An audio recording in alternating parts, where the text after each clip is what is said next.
Robert had lived alone since his wife passed away, in a small house on the outskirts of Ohio, where a freight train always rumbled by every morning at 6:12. The dog, Max, had been with him since the day he retired, the first day no one at work called his name anymore. Max wasn't clever in a showy way. It had only one habit.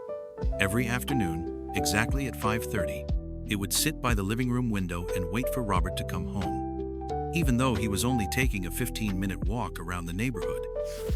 One day, Robert fell in the bathroom. It wasn't serious, but it was enough to keep him in the hospital for 3 days. When a neighbor opened the door for him, Max was still sitting in the same spot. It didn't bark. It only stood up when it heard the sound of keys, then sat back down when it realized it wasn't Robert. For 3 days straight, at exactly 5:30, Max returned to the window. The day he came home, Max didn't run. It just stood still, its tail wagging very slowly, as if afraid of being wrong again. Robert knelt down and held it, the smell of disinfectant still clinging to his hospital clothes.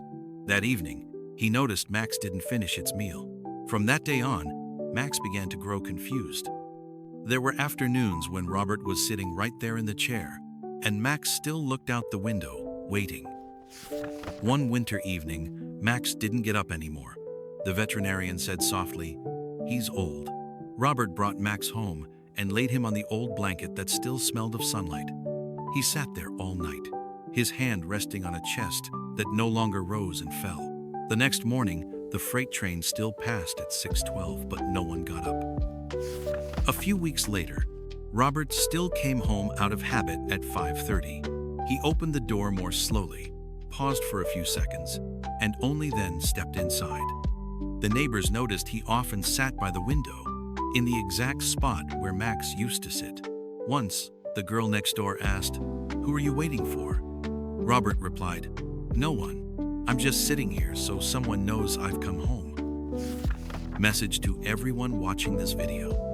Not everyone waits for you because they're lonely. Some wait so you don't disappear from this world.